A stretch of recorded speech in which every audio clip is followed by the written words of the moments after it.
tous, chers terriens, terriennes. Voici le tirage spécial du grand portail énergétique du mois de novembre, donc du 11-11 au 29-11. Donc j'ai voulu interroger mes cartes pour voir un petit peu ce que ça donnait. Alors non pas en signe astrologique, non pas en numérologie, mais bien pour toute la grande communauté terrienne.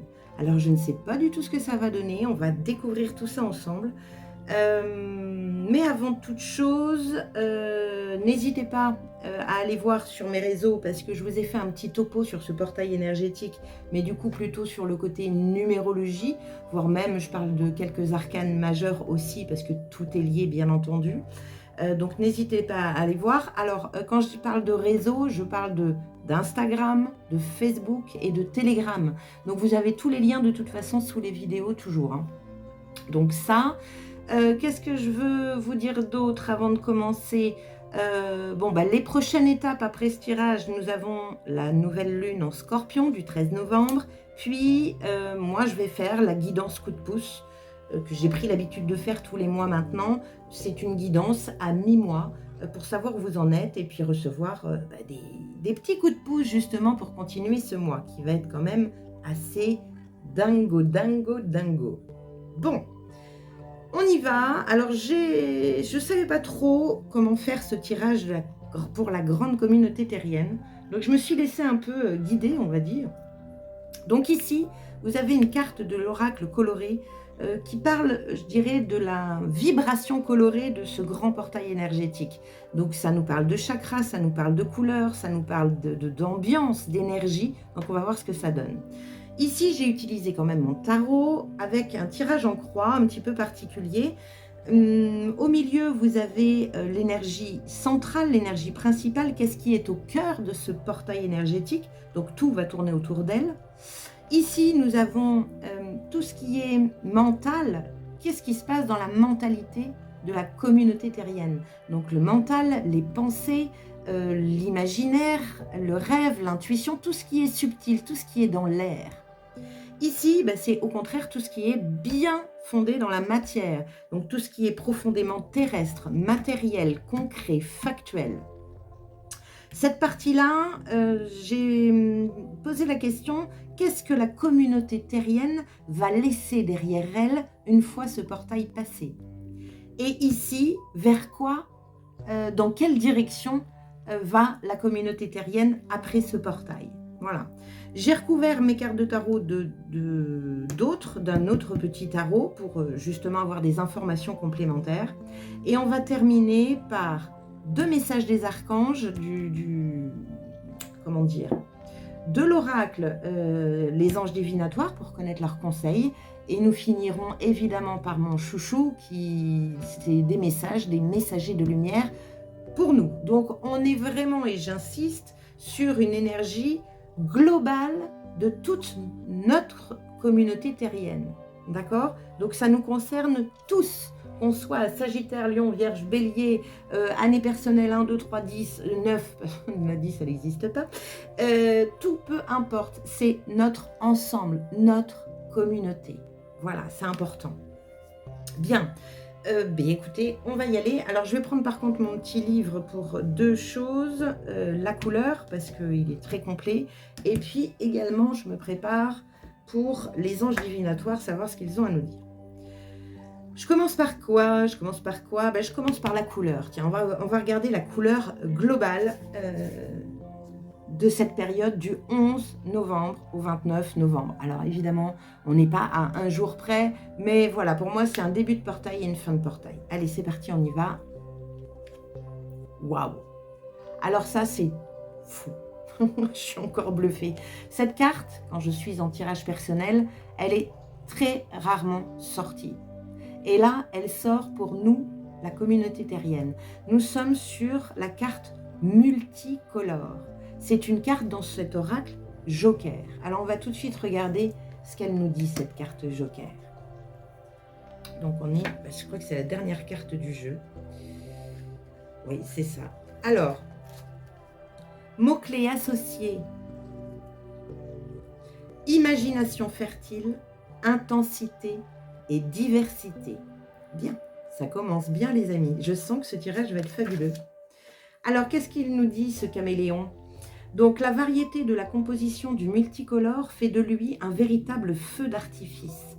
Sans distinction, il procure naturellement beaucoup de joie, de bonheur, de surprise, de nouveauté et de créativité. Avec le multicolore, vous vivez intensément sur tous les plans de votre vie, physique, psychique, émotionnel et spirituel.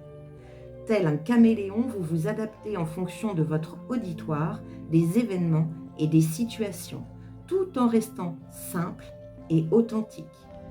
Voyez la vie en couleur et n'ayez plus peur d'en mettre plein les yeux. Rayonnez à votre juste valeur et en toute authenticité.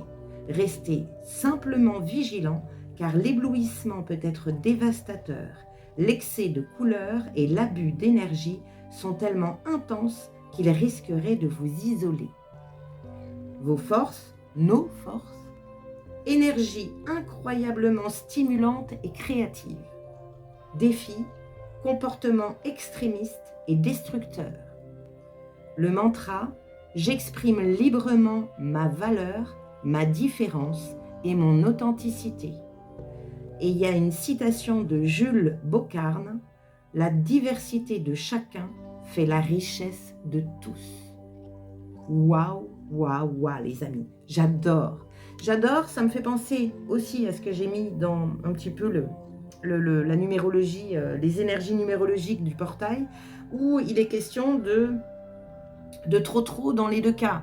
Donc les travailleurs de lumière vont encore plus rayonner, donc ça c'est chouette, mais les méchants vont encore plus être méchants. Donc il peut y avoir, comme le dit le défi, comportement extrémiste et destructeur ou énergie incroyablement stimulante et créative, ou les deux. Donc c'est chouette et j'aime beaucoup la citation parce que la diversité de chacun fait la richesse de tous. Ben là, si on ne parle pas de communauté terrienne, on n'en parlera jamais. Je trouve ça extraordinaire. Merci infiniment pour cette belle énergie du mois de novembre. Vraiment, vraiment, vraiment. Allez, on continue. On va voir ce que le tarot nous réserve. Alors, je ne sais pas si vous voyez tout. Allez, on va ici, alors je vais mettre ça dessous du coup. On va ici aller au cœur de l'énergie principale de ce portail énergétique. Qu'est-ce que nous avons? Waouh! Un as d'épée, nouveau départ. Nouveau départ dans l'air, dans la pensée, dans les idées, dans la créativité. On est complètement dedans. Dans l'intuitif, regardez ce beau troisième œil qui est bien grand ouvert ici. Nous sommes dans les nuages. C'est quelque chose, ça y est, je sais, j'ai le mot. C'est illumination. J'ai envie de parler d'illumination. Donc, le cœur de l'énergie pour cette période du 11 novembre au 29 novembre dans ce grand portail énergétique, c'est l'illumination. On verra les cartes. On va les voir maintenant. On va les faire au fur et à mesure. Bien. Qu'est-ce qu'on a en information complémentaire avec cette illumination? Ce Eureka, cette vérité qui arrive. Waouh, encore un as. Il y a du nouveau, hein, de toute façon. Je parlais, que ce soit dans mon intro de novembre ou que ce soit dans la numérologie sur les réseaux, je parle d'éveil de conscience. On a deux as, il y a de la nouveauté, qu'elle soit dans la matière, dans nos valeurs, dans notre authenticité, et qu'elle soit dans l'air, dans nos idées. Il y a comme un basculement mental par rapport à la matière. C'est possible. Deuxième carte, regardez-moi ça, la justice. La justice divine s'en mêle, les amis. Il y a une notion de rééquilibrage. Il y a une notion de cycle. Sur ce jeu-là, nous le voyons, printemps, été, automne, hiver. Ça peut parler de fin de cycle. C'est ce que je dis aussi dans la numérologie, puisque nous aboutissons à un moment au nombre 9. Et le 9, c'est la fin de cycle. C'est l'aboutissement, c'est la fin de quelque chose, pour quelque chose de nouveau. Deux as. Donc il y a bien un rééquilibrage qui va se faire. C'est le cœur du jeu. Superbe, ça me va. Alors, qu'est-ce qu'on a, nous, en tant que communauté terrienne? Qu'est-ce que nous avons, justement, dans notre tête? Nous avons un bel as d'épée, là. Donc, qu'est-ce qui se passe dans notre tête? L'empereur. Bien, arcane majeur. Donc, ça veut dire que dans l'air, il y a des idées, il y a des projets, il y a de la construction dans l'air.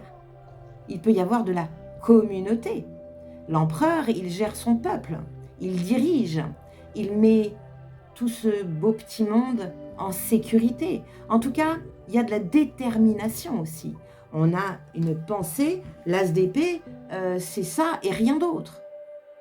Donc il y a vraiment une énergie déterminante. Vous avez vu, il a les points sur le côté, il n'y a rien qui va le faire, le fragiliser. Il tient debout. Alors, même des fois, le défaut, c'est la rigidité. Donc ça montre encore une fois qu'il peut y avoir d'un côté une rigidité de méchants encore trop méchants, et de l'autre côté une rigidité de travailleurs de lumière qui disent « nous ne baisserons pas les bras ». C'est possible. Quelle est l'information complémentaire par rapport à ça? Le 9 d'épée. On parle de 9 tout à l'heure, on parlait de 9. Le 9 d'épée, les peurs. Alors vous voyez ici, en conseil, on a envie de vous dire, tenez bien debout, soyez solide, n'ayez pas peur. Le 9 d'épée, il parle de tout ce qui est cauchemar, de tout ce qui est crise d'angoisse, peur profonde, etc., etc. Et l'empereur, il n'a pas peur. Il avance, il construit, il bâtit, il est sûr de lui, il a confiance en lui, en ses idées, en ses projets, en l'avenir. Donc, n'ayez pas peur. N'ayons pas peur. C'est dur, ça. Alors, qu'est-ce qui se passe dans le monde matériel, justement, factuel, concret, la matière, que ce soit l'argent, le travail, la terre en elle-même, que se passe-t-il? Nous avons le 4 de denier, la protection, on se protège. Alors, de possibilités, on va voir avec les cartes qui recouvrent. Le 4 de denier, on est sur, soit on sort de notre zone de confort, soit on y reste. Dans tous les cas, on veut protéger ce qui a de la valeur à nos yeux. Bien, on continue. Donc dans la matière, on est vraiment sur une carte profondément matérielle. Le denier ou le pentacle, dans certains d'autres jeux, c'est la matière. On protège nos finances, on protège notre portefeuille, on protège nos sous, on protège nos valeurs. C'est possible. Donc dans la matière, il peut y avoir cette notion de se planquer pour protéger ce qui est cher à nos yeux. Ou au contraire, pas défendre son bout de grâce, ce serait une autre carte. On va voir justement, quelle est la recouvrance du 4 de denier. Nous avons, parce que je regarde parce que ce jeu-là est un petit peu différent, nous avons la reine d'épée. Reine d'épée, il n'y a pas plus factuel qu'elle. Reine d'épée, il n'y a pas d'émotion. Elle est claire, concrète, elle se fie sur des preuves, elle se base sur des choses précises, elle a un mental analytique, donc beaucoup de mental d'un côté et de l'autre. Avec un as d'épée, là, on peut parler de conscience, d'éveil de conscience, de prise de conscience. Dans tous les cas, la reine d'épée, elle ne fait pas dans la demi-mesure, elle tranche. Oui, non, mais il n'y a pas de... demi-mesure, vraiment. Donc très bien. Donc une pensée plutôt claire, elle est assez tranchante, assez droite. Elle est très droite. Bien. Donc il y a une notion ici d'être intransigeant, un peu comme l'empereur, vraiment, d'être intransigeant sur ce que vous avez envie de défendre, sur ce qui a de la valeur à vos yeux. Là, on ne tergiverse pas. On n'est pas, comme disent les Normands, j'y suis, donc que ne vous vexez pas, chers Normands, mais peut-être ben que oui, peut-être ben que non, c'est pas possible ici. On continue, quelle était la deuxième information complémentaire? L'amoureux, le choix, la décision. Cool, avec une reine d'épée, il n'y a pas de tergiversation, on choisit. Et on choisit quoi? Ce qui a de la valeur à nos yeux, alors à nos yeux, à notre portefeuille, à notre vie. Ça peut être tout ce qui est dans la matière pour nous et qui a de la valeur. On va défendre. C'est ce que je disais en fait. On décide d'y aller. Intéressant. Qu'est-ce que la communauté terrienne va laisser derrière elle une fois le portail passé? Ouais. Le 3 de bâton. Alors le 3 de bâton parle de patience, parle de projet à venir. On se prépare à quelque chose, mais on ne sait pas quand ça va arriver. Donc, il y a une notion de se préparer, mais de patienter en même temps. Elle a une énergie d'ouverture et pas de fermeture ici. Hein. Donc on est ouvert sur un avenir, mais on ne sait pas quand est-ce que le changement va arriver. Donc peut-être qu'on laisse derrière nous, vous voyez, c'est ce que je dis, ouvert sur un avenir. Peut-être qu'on laisse derrière nous un passé. Qu'est-ce qu'on a ici? La lune. Je savais bien qu'on allait la voir sortir, la lune.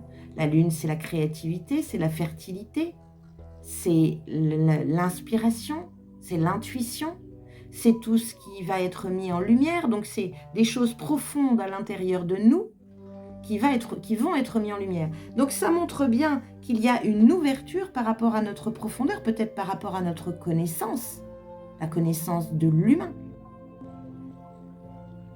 Mais il y a une notion de patience, mais d'ouverture. Bien.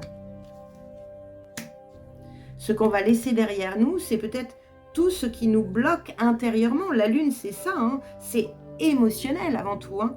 Donc, on va chercher des émotions profondes afin de pouvoir les mettre en lumière, afin qu'elles ne nous gèrent plus, qu'elles ne gèrent plus notre vie. On continue. Vers quoi on tend à aller, nous tous?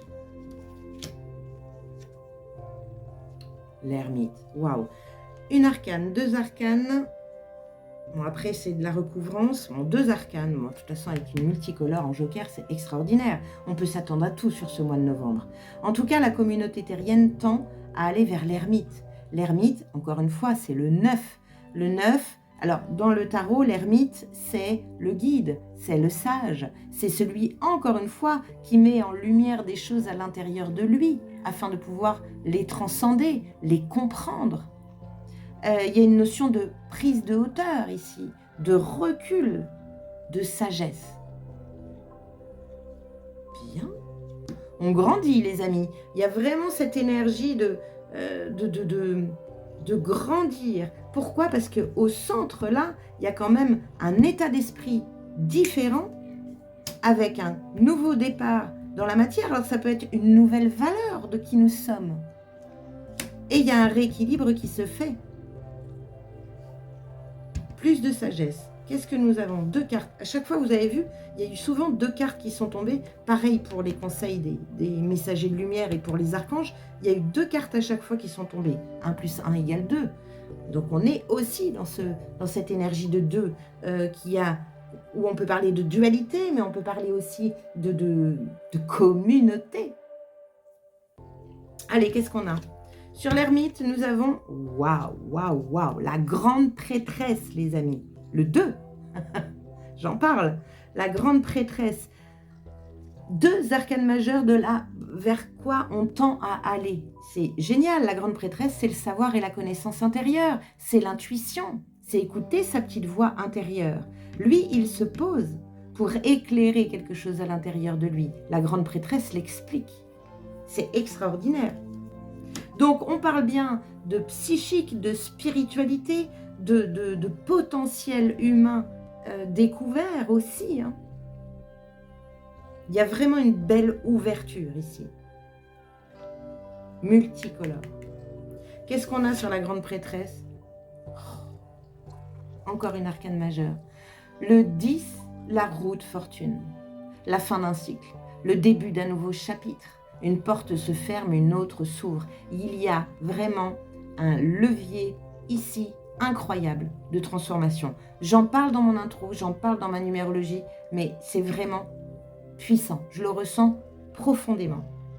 Alors, ça peut piquer, ça peut faire mal, parce que quand on a une lune ici et un ermite, il y a bien des choses qu'on met en lumière à l'intérieur de nous qui ne doivent plus exister.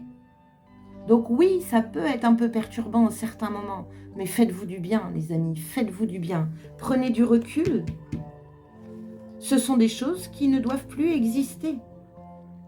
Ne vous acharnez pas. Et attention à votre forme pensée avec le 9 d'épée. Hein. N'oubliez pas que votre pensée crée. Hein. Donc soyez déterminés à avancer dans un futur, dans ce que vous avez envie de créer.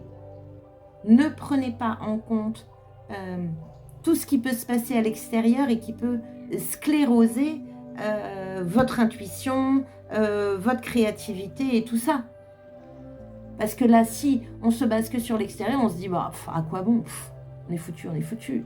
Non, c'est même pas possible de continuer comme ça.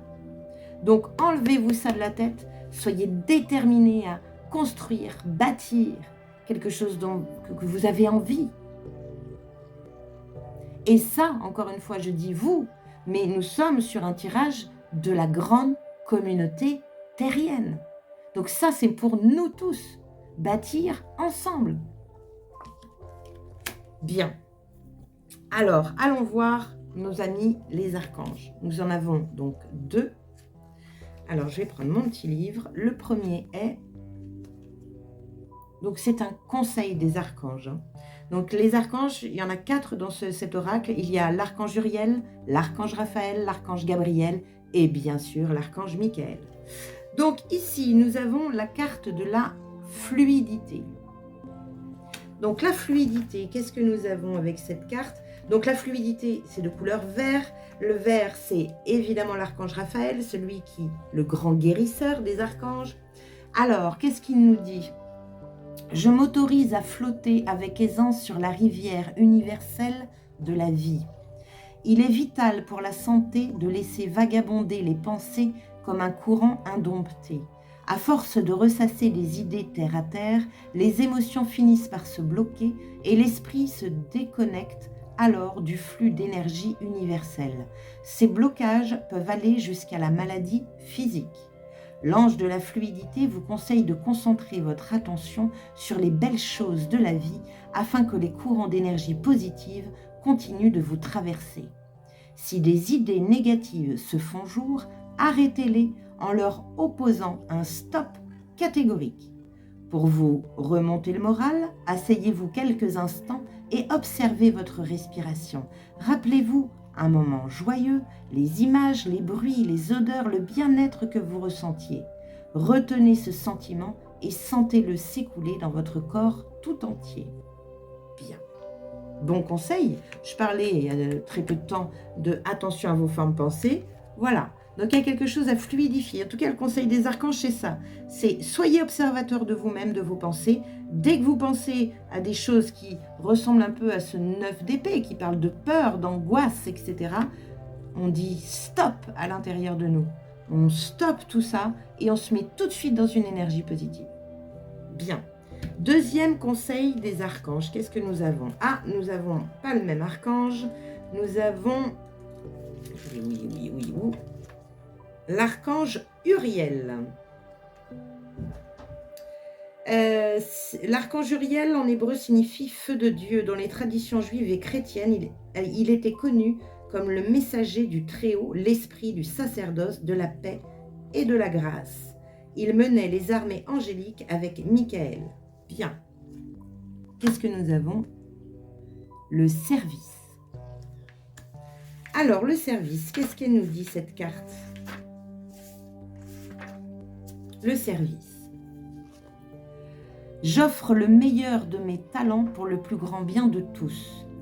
Nous ne sommes peut-être pas tous capables de sauver des vies ni de faire des actes héroïques, mais chacun de nous a son rôle à jouer dans la société en partageant volontiers ses talents. L'ange du service vous encourage à utiliser vos capacités, vos connaissances et votre temps pour aider et inspirer les autres et ainsi faire avancer le monde. Faites appel à lui pour vous soutenir quand vous épaulez les autres à votre manière. Demandez-lui de vous présenter les personnes qui ont besoin de vos services ou les situations nécessitant votre soutien. S'il vous faut de l'argent, du matériel ou de l'assistance, il peut vous aider à les obtenir. Quoi que vous fassiez pour autrui, agissez avec enthousiasme pour le plus grand bien de tous. Si certaines tâches vous rebutent, demandez à l'ange de vous aider à les remplir de bonne grâce et avec entrain. Bien, service, solidarité, aide, accompagnement. On est dans l'énergie du 2 là aussi. Fluidifier son intérieur pour pouvoir justement avoir un extérieur aidant, compatissant. Bien, parfait. Voyons les 2 petites dernières. Je suis à 24 minutes. Je ne peux pas faire moins. On y va, mes chers messagers de lumière, qu'avez-vous à nous dire, à nous, chère communauté terrienne, en ce grand portail énergétique du 11 novembre au 29 novembre 2023. On avait fluidité, nous avons légèreté. Je cesse de me culpabiliser et je me libère de tout jugement envers moi-même et envers les autres. Je pardonne, je dédramatise et j'accepte la vie telle qu'elle se présente à moi. Je vois les épreuves comme étant une expérience nécessaire à ma réconciliation intérieure. Ainsi, tout devient légèreté. Très beau message, magnifique. J'ai rien à ajouter. Deuxième message. La porte du cœur. Je suis à l'écoute de mon cœur sans analyser du point de vue mental, céder à ma personnalité et à ce que les autres pensent m'éloigne de ma force lumière et me conduit à la souffrance. Je crois donc fermement en moi et je prends pleinement conscience de ce que mon soleil intérieur me dicte. La vérité. Waouh, oh, c'est magique. Ce tirage est magnifique. Merci infiniment à toutes ces belles énergies de venir à nous. Il y a ici de très bons conseils. N'hésitez pas à réécouter cette vidéo parce que tout est dit, tout est là et c'est fabuleux. Je m'arrêterai là parce que franchement, j'ai rien d'autre à ajouter. En tout cas, j'espère que ça vous a plu. N'hésitez pas à vous abonner à ma chaîne, à liker, à partager parce qu'il y a vraiment de très beaux conseils ici. Pourquoi pas, partagez-la. Cliquez sur la petite cloche, enfin bon, tout ça vous savez. Je vous souhaite un très beau portail énergétique, chers frères et sœurs de la Terre. Très beau portail énergétique, profitez-en pour vous observer et débarrassez-vous de tout ce qui est lourd à porter. Stop, on arrête tout ça. Légèreté, fluidité, entraide, détermination, éveil de conscience. Il y a un sacré boulot qui va se faire. N'oubliez pas qu'on va vers ça. 3 arcanes majeurs, les amis. L'ermite, le sage, la grande prêtresse, hein. On ne peut pas être mieux que ça. Et la roue de fortune, le changement de cycle arrive. La fin arrive et le début d'un nouveau cycle commence. Et nous sommes profondément, je pense, dans notre potentialité humaine. Nous allons découvrir de très belles choses. On n'est pas si petit que ça, croyez-moi. Allez, je vous laisse sur ce très bon week-end, très bon portail et à bientôt. Ciao!